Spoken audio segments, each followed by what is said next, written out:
All right, guys, let's move on to today's NBA. I want to talk about Miami and Indiana. Currently 2 games apart in the East, and they're going to play each other twice in Orlando when the season resumes. So why is this interesting? Well, the last time they played on January 8th, Jimmy Butler and TJ Warren had a testy confrontation, earning Warren an ejection. Both teams' social media accounts did not forget. When the new schedule was released, the Heat tweeted, "Definitely ready," to which the Pacers responded, "See you soon." Oh, and here's a little reminder of how Jimmy Butler felt after their last matchup. Listen to this. I think it's tough for him because I can guard him and he can't guard me. Like, at the end of the day, that's what it comes down to. But like I said, I think you just got to watch your mouth in certain situations. There's some that you just don't say as a man. And, I mean, he got to see me the next time, because I feel like what he said was truly disrespectful. And it's all good because we see him again. I ain't scared of nobody. So, he talking about, oh, we're going to fight, this, that.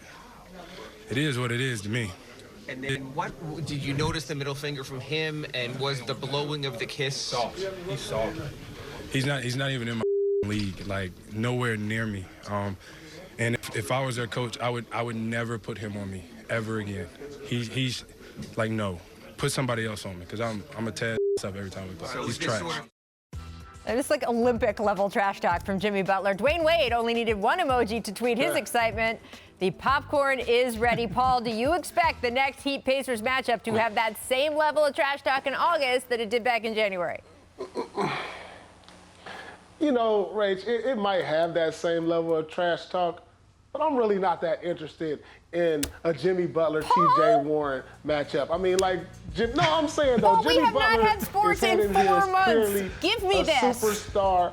I mean, think about it. This ain't the same. This not going to have the same. I didn't even remember until we played it. It's not the same as Jimmy Butler getting into it with like a Bradley Beal. It's not the same, or even a Jason Tatum. Then it'd be like, okay, you got 2 stars going at it, talking mess. I'm interested in this. Jimmy Butler clearly said he's not in his stratosphere. TJ Warren, very good player. He's made a name for himself. But like I said, I forgot that he even had beef. Damn. Maybe had it been one of these other players, I would have been looking forward to it.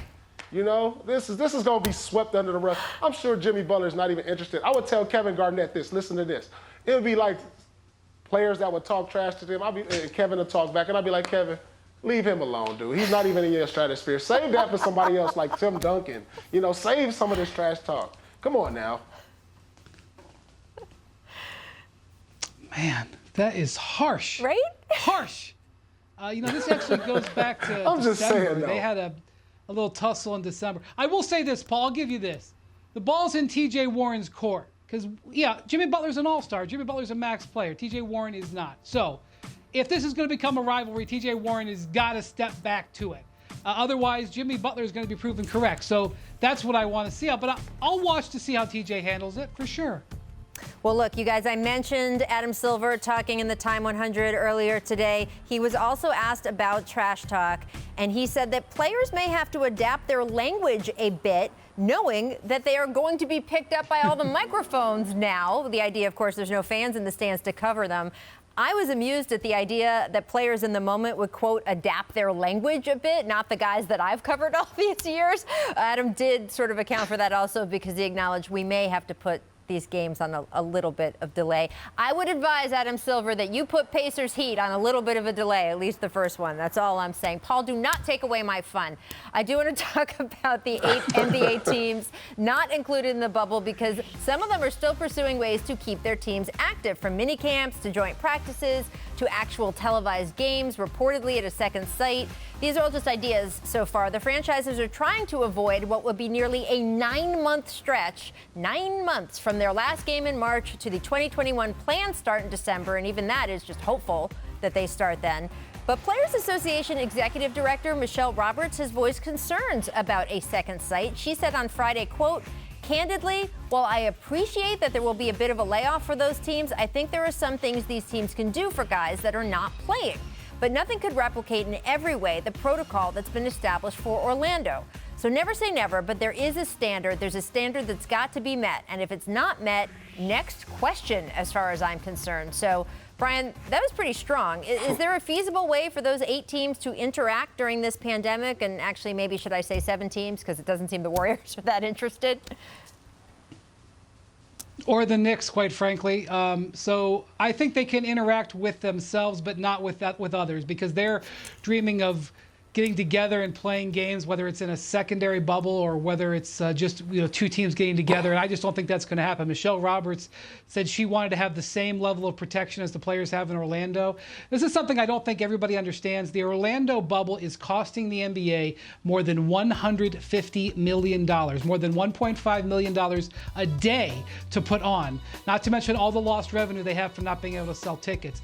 Frankly, no one's going to pay for the other 8 teams. Not saying that they don't have a point, but I think it's probably going to have to be gatherings with themselves at their own facilities, not inter-team play.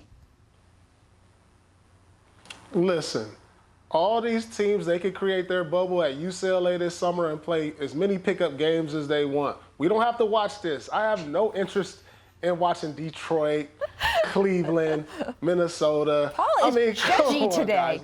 Guys. You guys can call each other up. You guys have Instagram. You guys have each other's numbers. You guys can meet at the gym, and if you guys want to play against each other, that's fine. Do it in the privacy of a pickup game at UCLA, because I am not interested in watching these teams. This is what happens, I guess, when you're a Finals MVP. You just hold your nose at anything that is not on your level. I'm thrilled you've graced me and Brian today, Paul. Thank you very much. I do think, Paul, your point is well taken. Save me this.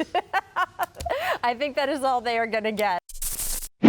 Thanks for watching ESPN on YouTube. For live streaming sports and premium content, subscribe to ESPN+.